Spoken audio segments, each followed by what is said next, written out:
오늘 우리에게 주시는 말씀은 마태복음 6장 31절로부터 34절의 말씀입니다.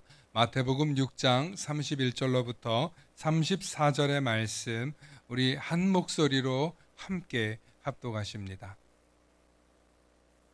함께 하십니다. 그러므로 염려하여 이르기를 무엇을 먹을까, 무엇을 마실까, 무엇을 입을까 하지 말라. 이는 다 이방인들이 구하는 것이라. 너희 하늘 아버지께서 이 모든 것이 너희에게 있어야 할 줄을 아시느니라. 그런즉 너희는 먼저 그의 나라와 그의 의를 구하라. 그리하면 이 모든 것을 너희에게 더하시리라. 그러므로 내일 일을 위하여 염려하지 말라. 내일 일은 내일이 염려할 것이요 한 날의 괴로움은 그날로 족하니라. 아멘. 오늘 말씀의 제목을 함께 선포해 주시기 바랍니다. 행복한 삶으로 가는 지름길. 행복한 삶으로 가는 지름길. 오늘 이 말씀을 통해서 하나님의 크신 은혜가 있기를 소망합니다. 축복의 사람 곁에는 축복의 사람이 있고 감사하는 사람 곁에는 감사의 사람이 찾아옵니다. 날마다 축복의 사람, 감사의 사람 되시길 소망합니다. 아멘. 우리 지난주에 나형규 교수님 오셔서 여러분들에게 하나 알려주신 거 있어요. 기억나요? 자기 이렇게 안아주는 거. 우리 한번 해볼까요? 어떻게 했다고요? 자기 이름 넣어서 참 수고했다. 수고했다. 애썼다. 잘했다. 이렇게 한번 우리 위로해 주면 좋겠습니다. 시작. 해광아, 수고했다. 애썼다. 참 잘했다. 아멘. 주님의 위로가 저와 여러분들에게 있으시길 소망합니다. 우리는 누구나 다 행복하기 위해서 살아갑니다. 불행하고 싶어하는 사람은 한 사람도 없죠. 불행하려고 사는 사람도 없고 불행의 길을 걸어가는 사람도 없습니다. 그런데 누구나 다 행복하게 살고 싶은데 행복의 길이 그렇게 쉽고 만만치 않더라는 것입니다. 왜냐하면 우리의 인생의 여정 속에 숨겨져 있는 내가 예상치 못한 덫이 있고 또 시련이 고난이 우리를 찾아오기 때문입니다. 그럴 때 여러분들은 어떻게 하십니까? 그럴 때 여러분들은 어떤 선택을 하고 계십니까? 오늘 말씀을 묵상하는데 제가 중학교 때 일이 떠올랐어요. 중학교 2학년 때인데 학교가 너무 가기 싫은 거예요. 왜 학교가 가기 싫었냐면 바로 밑에 학년에 형들이 있었는데 돈을 빼앗고 괴롭히는 사람이 있었어요. 근데 한 명이 아니고 여러 사람이 저뿐만 아니라 몇 명을 불러다가 이렇게 괴롭히는 거예요. 저 때도 다소 이렇게 폭력이 막 시인되던 그런 자연스러운 그런 시대를 살았는데 형들이 막 때리는 거예요. 중학교 남중을 나왔는데 저기 시골에서 나왔어요. 그런데 거기서 형들이 그렇게 때리고 돈 빼앗고 그러니까 학교 가기가 그렇게 싫은 거예요. 아침에 일어나면 학교를 어떻게 하면 안 갈까? 근데 그때 당시에는 아버지가 멀리 객지에서 일하고 계셨고 저는 어머니하고만 있었어요. 그래서 학교 간다는 게 참 두려운 일이었어요. 한 번은 형들이 막 때리다가 저보고 이제 자기들이 피던 담배를 권하는 거예요. 그리고 또 안 한다 그러니까 나중에는 또 자기들이 본드를 하면서 이걸 막 비닐봉지에 담아서 하는 방법을 보여주면서 하라고 막 시키는 거예요. 못한다. 그럴 때마다 맞는 거예요. 막 두들겨 맞는 거예요. 그런데 제가 떠오르는 기억이 나요. 막 욕을 하면서 이걸 해라 저걸 해라 겁을 줄 거 아니에요. 근데 제가 이렇게 말했어요. 저는 교회 다녀서 안 돼요. 저는 교회 다녀서 그런 거 하면 안 돼요. 또 하나는 우리 엄마가 아파서 그런 거 하면 안 돼요. 우리 엄마가 아파서 그런 거 알면 충격받는다고 제가 안 했다는 말을 한 적이 있어요. 그게 갑자기 오늘 말씀을 보면서 생각이 나는 거예요. 왜 이게 생각이 났냐면 제가 하나님 나라를 구하고 그의 의를 구하는 게 뭔지는 모르고 살았어요. 교회는 다녔지만 예수는 믿었지만 먼저 그의 나라와 그의 의를 구하는 삶을 살아라. 그렇게 뭐 듣고 자랐겠지만 그게 뭔지를 몰랐어요. 그런데 나쁜 이 유혹이 왔을 때 나쁜 사람들이 저를 끌고 가려고 했을 때 저는 거기 가면 안 돼요. 또 우리가 그 주로 가는 이 불량 청소년들이 가는 이 그 아지트가 있는데 그게 뭐냐면 롤라장이었어요. 그때 당시만 해도. 네. 거기로 끌고 가가지고 때로는 또 막 그 뭐 애들 괴롭히고 이러는 거예요. 근데 거기도 저는 끝까지 안 가려고 그랬어요. 거기 가면 안 돼요. 그럼 또 두들겨 맞는 거예요. 그리고 좀 두들겨 패다가 재미없으면 이제 자기들 갈 때 가고. 근데 그거를 한 달 정도 겪었던 것 같아요.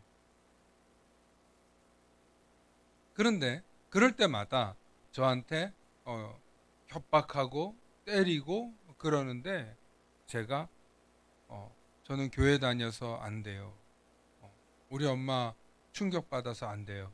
이렇게 말을 했던 것 같아요. 그러다가 이제 그 형들이 얘는 뭐 더 이상 재미없다. 그래서 다른 친구들은 좀 끌고 갔어요. 실제로 끌려다니고 그 형들하고 이제 불량한 일을 하면서 갔던 것 같아요.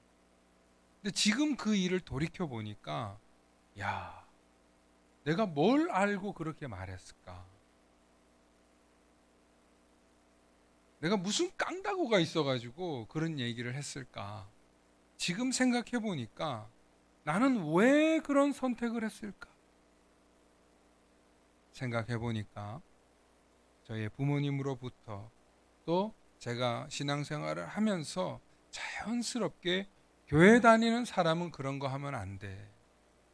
예수 믿는 사람은 부모님 앞에서 불효하면 안 돼. 그게 제가 어릴 때 듣고 자랐던 이야기였던 거예요. 그래서 결정적인 순간에 아무리 매를 맞더라도 아무리 무섭더라도 저는 교회 다녀서 안 돼요. 우리 엄마가 충격받아서 안 돼요. 라고 말할 수 있었다는 것. 인생을 살다 보면 우리가 어떤 선택을 해야 될 때가 있어요. 그죠? 그 선택 가운데 잘하는 선택이 있을 때도 있고 못하는 선택을 할 때도 있어요. 그런데 그 선택마다 항상 바른 선택을 하고 바른 길을 가면 얼마나 좋겠냐 이 말이에요. 그런데 우리가 순간의 잘못된 선택 때문에 인생이 꼬이고 나락으로 떨어지는 수많은 사람들을 봅니다. 성경은 우리에게 이런 선택을 잘 하기 위해서 평상시에 우리가 어떻게 살아야 할 것인지에 대해서 말씀해 준다는 거예요. 오늘 말씀이 예수님이 저와 여러분들에게 그거 가르쳐 주시는 거예요. 먼저 그의 나라와 그의 의를 구하라고 하는 그 목적이 뭐냐면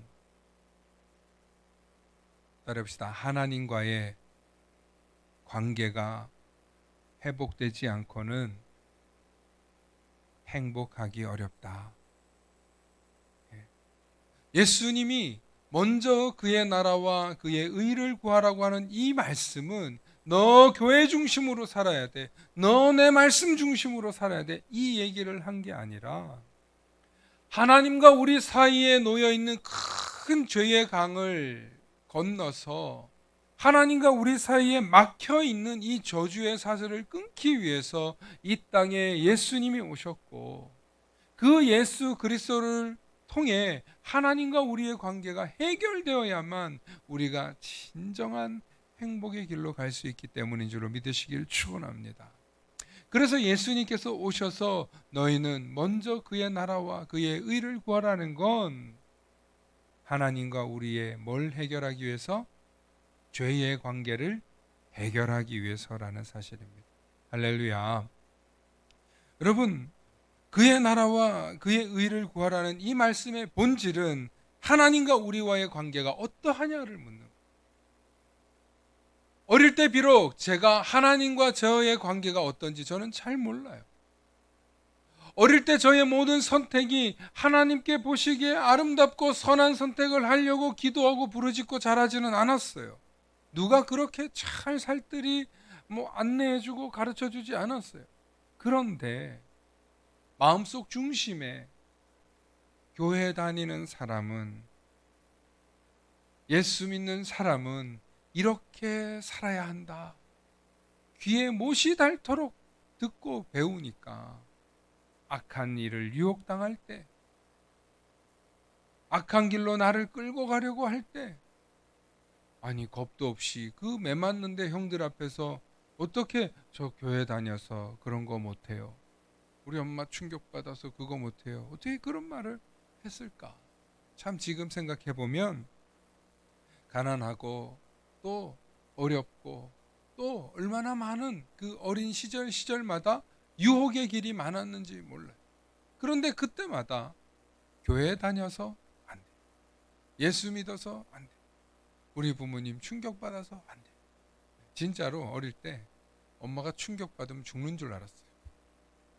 그렇게 어머니 몸이 약해가지고 어릴 때부터 그렇게 좀 자랐던 기억이 나요. 근데 정말 제가 그 모든 결정을 할 때마다 하나님과의 바른 관계를 내가 나도 모르게 유지하고 있었구나. 할렐루야. 오늘 우리 아이들이 여기서 여러분들 보시기에는 아이고 저것들이 뭘 알겠나 이런 생각을 할 수 있겠지만, 그렇죠. 오늘 이 시간, 오늘 이렇게 교회 교육 주일에 앞에 나와서 목사님이 내 머리 위에 손을 얹고 기도해 준 이 경험이 아이들 머리에 박히고, 올해 박히고 또 내년에 박히고, 그렇게 아이들이 자라면서 난 교회 다니는 사람이지, 나는 예수 믿는 사람이지, 난 하나님의 축복을 받은 사람이지 하고 이 속에 자의식이 생기고 자신감이 생기고 나는 교회 다니는 사람이라는 자부심이 생길 때 이 아이들 마음속에 무엇이 들어가냐? 믿음이 들어가는데, 어떤 믿음이냐? 따라해봅시다. 하나님과의 경험. 네. 여러분, 교회에 오는 걸 여러분들께서는 그냥 왔다 갔다라고 생각하지만 그렇지 않아요. 특별히 어린 나이에 이 아이들이 자랄 때 교회에서 보는 모든 경험들이 하나님과의 경험이 되는 거예요. 그리고 엄마가 눈물로 기도하는 모습, 엄마가 기쁨으로 찬양하는 모습, 혹은 성도님들이 예배드리고 나서 그 밝고 기분 좋게 식사도 하고 그런 모습들 보면서 아이들이 교회에 가면 즐겁구나, 행복하구나, 저곳에 가면 뭔가 재밌는 일이 있겠구나 하는 마음이 아이들 마음속에 경험되어진다는, 그 경험이 신앙이 되고 그 경험이 인생의 고비고비마다 중요한 선택을 해야 될 때마다 뭐가 돼요? 디딤돌이 되고 반석이 되고 자양분이 되더라는 사실입니다. 할렐루야. 오늘 어린이 주일에 말씀을 준비하는데 저의 어린 시절을 하나님이 떠올리면서 네가 어떻게 그런 선택을 했는가 돌이켜보게 하니까, 제가 무슨 먼저 그의 나라와 그의 의를 구하는 걸 14살 중학교 2학년이 어떻게 알겠어요? 잘 모르죠. 모르는데 어릴 때부터 듣고 자란 그것이 인생의 중대한 기로에 섰을 때 판단과 기준이 되더라는 사실을 오늘 여러분들, 저와 여러분들이 기억하시면서 저에게도 여러분들에게도 판단과 기준이 되지만 우리 아이들의 미래에도 판단과 기준이 된다는 사실을 믿으시면서 날마다 믿음의 본이 되어주시는 우리 모든 성도님들 되시길 소망합니다. 두 번째는 우리가 하나님과의 행복한 관계가 유지돼야 우리가 정말 행복한 삶을 살아갈 텐데, 우리가 신앙생활을 하는 근본적인 이유가 하나님과의 관계를 온전히 유지하기 위함 때문이라는 사실을 기억하시기 바랍니다. 하나님과의 관계가 바르지 않는 사람이 어찌 세상 사람과의 관계가 바를 수 있겠습니까? 하나님과의 관계가 흐트러진 사람이 어떻게 세상 사람들 속에서 질서 있고 본이 되는 삶을 살겠냐 이 말이에요. 그래서 하나님과의 바른 관계를 회복하면 우리의 모든 근본적인 문제가 해결된다는 사실을 믿으시길 축원합니다. 누가복음 15장에 잃어버린 이 자녀 드라크마 이런 비유가 나오잖아요. 거기서 아버지를 버리고 떠났던 잃어버린 아들을 되찾는 이야기가 나오잖아요. 아버지 재산 물려받은 둘째 아들이 먼 나라 가가지고 허랑방탕, 성경이 그대로 써 있어요. 허랑방탕하게 막 쓰다가 다 잃고 뭐 하는 사람이 돼요? 돼지 치는 사람. 가장 인기 없는 직업, 가장 험한 직업에 있는데 너무 배고픈 거야. 그래서 그 돼지 여물, 쥐엄 열매 그거 먹다가 생각나는, 내 아버지 집에 가면 우리 아버지의 품꾼들은 배불리 먹는데 내가 아버지 집에 가서 아버지의 자식이라고 말하지 못하고 그냥 아버지의 품꾼으로라도 좀 써달라고 내가 집에 돌아가야 돼. 그래서 아버지 집에 돌아가니까 아버지가 저 멀리서 있는 그 아들 알아보고 금가락지를 끼워주고 옷을 입혀주고 신발을 신기며 내가 죽었던 아들을 되찾았다 하면서 이 아들을 받아줄 때 이 아들이 한 얘기가 있어요. 그게 뭐냐면, 아버지, 제가 아버지와 하늘의 죄를 지었습니다 하고 회개를 하더라는 거예요. 그게 잃어버린 아들을 되찾는 이야기의 핵심적인 메시지. 아버지 품에 돌아와서 뭐 했어요? 회개하더라는 거예요. 아버지 품에 돌아와서 회개하고 나니까 그의 모든 신분이 달라지는 거예요. 다 잃고 모든 것을 잃어버렸던 그의 인생 속에 아버지의 관계가 회복되어지니까 모든 문제도 어떻게 됐어요?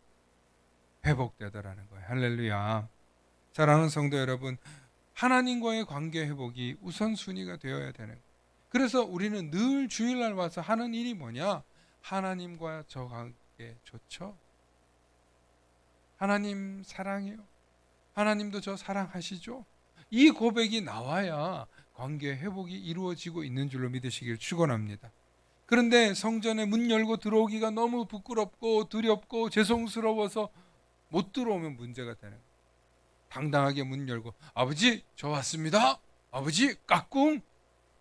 그럴 수 있어야 돼요. 할렐루야. 여러분, 그게 우리의 신앙의 자신감이 되는 거예요.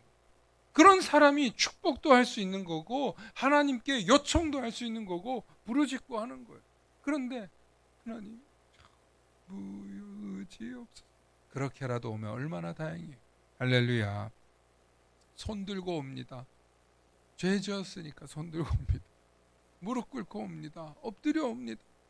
그렇게라도 오면 얼마나 다행이냐는 거예요. 그렇게 돌아올 때 뭐가 회복된다? 아버지와 우리의 뭐가 회복된다?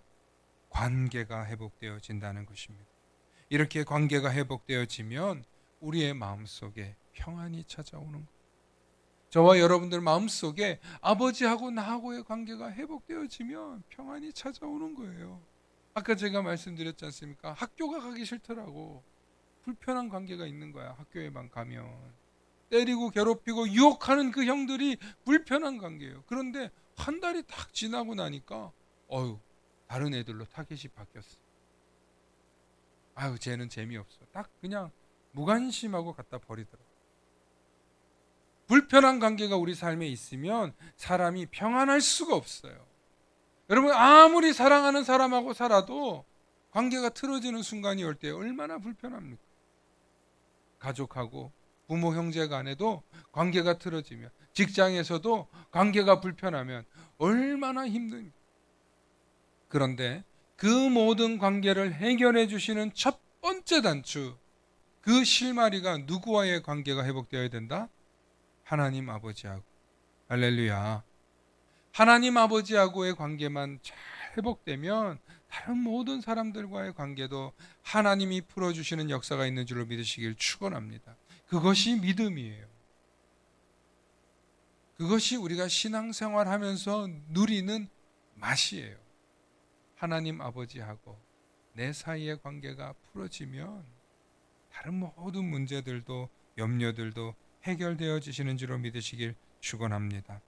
그러므로 오늘 예수님께서 먼저 그의 나라와 그의 의를 구하며, 그의 의를 구하라고 말씀하셨는데 그 의를 구하는 것이 결국에는 우리의 행복을 결정짓는 가장 중요한 첫 단추가 된다는 사실입니다. 예수님께서 이 땅에 오셔서 하신 일이 무엇입니까? 하나님과 우리의 관계를 회복하기 위해서 십자가에 달려 죽으신 거예요. 그것이 십자가 사건이고 그것이 부활의 사건이에요.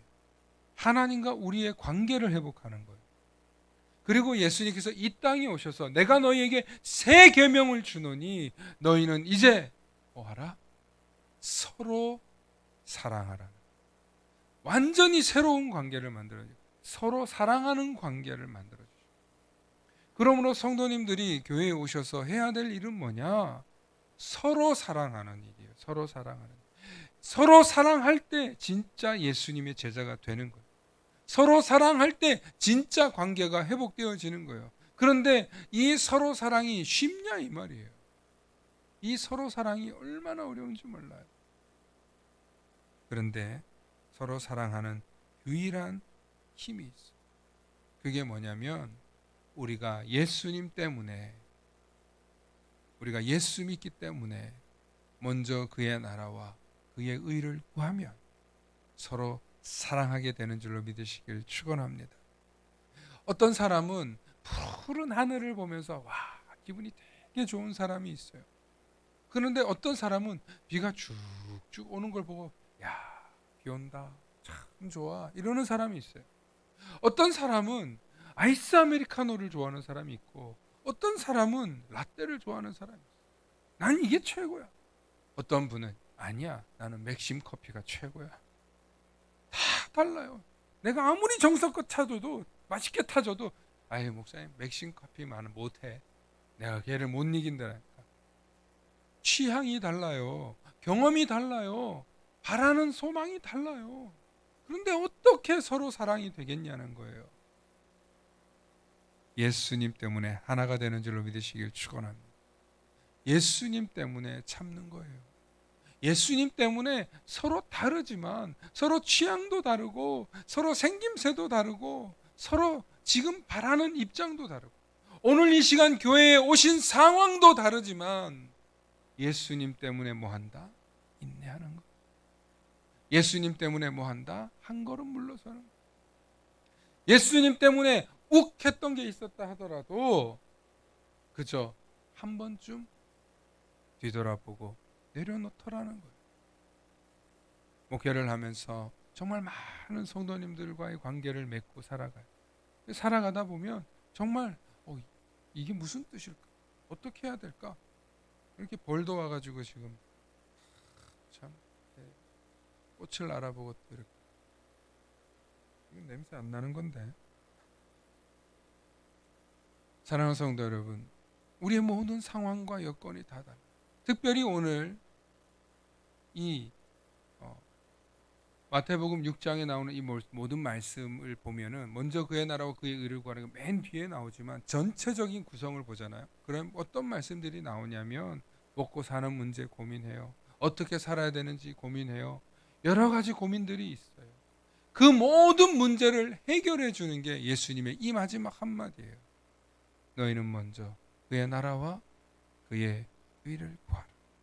그러면 이 모든 것을 너희에게 더하시리라. 할렐루야. 인생을 살면서 어떻게 살아야 될까? 이제 어떤 결정을 해야 될까? 나는 앞으로 어떻게 해야 될까? 모든 것을 다 잃고 헤매고 방황하는 순간이 찾아올지라도 하나님하고의 관계만 회복되면 이 모든 것을 더하시는 그 하나님을 만나게 되는 줄로 믿으시길 축원합니다. 그래서 그 하나님이 저와 여러분들을 축복하시고 관계를 축복해 주시고 만남을 축복해 주시고 우리 삶 가운데 필요한 모든 것도 더하여 주신다는 것입니다. 그러므로 무엇을 먹을까? 무엇을 입을까?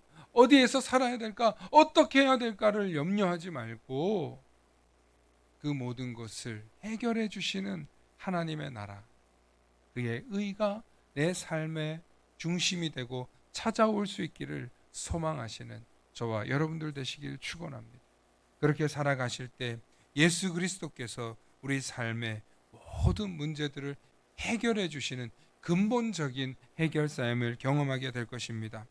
그러므로 하나님의 나라와 의를 구한다는 것이 굉장히 어려운 말처럼도 느껴지면서도 또 동시에 굉장히 쉬운 말로도 우리가 받아들일 수 있는 거예요. 매일 우리의 일상 속에서 하나님께 여쭙고 판단하는 게 뭐가 있겠습니까? 큐티하는 거예요. 말씀 보는 거예요. 오늘은 내가 어떤 결정을 내려야 될까? 답답할 때 주님 앞에 조아려 엎드려 기도하는 거예요. 인생의 어려움과 고난이 찾아왔을 때 어떻게 해야 합니까? 하나님께 여쭙는 거예요. 때로는 기도하고 때로는 말씀 보면서 하나님 찾으면 하나님이 모든 문제를 해결해 주시고 하나님이 바른 관계를 풀어주시는 것을 경험하는 것, 그것이 참된 신앙인의 자세입니다. 목사님, 저는 그게 무슨 말인지 당최 이해가 안 돼요. 저도 그렇게 살고 싶은데 그게 쉽지가 않아요. 맞아요. 쉽지 않아요. 어려워요. 그런데 한 걸음 한 걸음 걸어가다 보면 아까 제가 그랬잖아요. 중학교 2학년짜리가 뭘 아냐고. 그런데 말씀을 듣고 자꾸 듣고 귀에 박히게 들으니까 중요한 결정을 내려야 될 때, 위기와 정말 어려운 선택을 해야 되는 그 순간이 왔을 때 우리가 좋은 결정을 하도록 하나님이 지혜를 주시다. 하나님이 방향을 정해 주시다. 하나님이 관계를 해결해 주시다. 이 사실을 믿으면서 내 삶에 오늘부터라도 다시금 먼저 그의 나라와 의를 구하는 삶을 회복하셔서 여러분들의 삶 가운데 진정으로 행복한 삶으로 가는 지름길이 열리실 수 있기를 축원합니다. 축원합니다. 기도하십니다. 사랑의 아버지 하나님, 참으로 감사합니다. 오늘도 주님의 한없는 은혜 가운데 우리를 불러주셔서 하나님과의 관계를 회복하게 해주시니 참으로 감사합니다. 하나님과의 관계를 회복하기 위하여 우리 삶 가운데 먼저 그의 나라와 의를 구하라고 가르쳐 주신 예수 그리스도의 이 놀라운 가르침을 가슴 깊이 새기며, 주님, 먼저 그의 나라와 의를 구하겠습니다. 먼저 그의 나라와 그의 의를 구할 때 이 모든 것을 도와주시는 하나님을 붙잡고 하나님을 경험하며 살아갈 수 있는 우리 모든 성도님들, 또 어린이들 축복하여 주시길 간절히 바라며 우리 주 예수님 이름 받들어 기도하옵나이다. 아멘.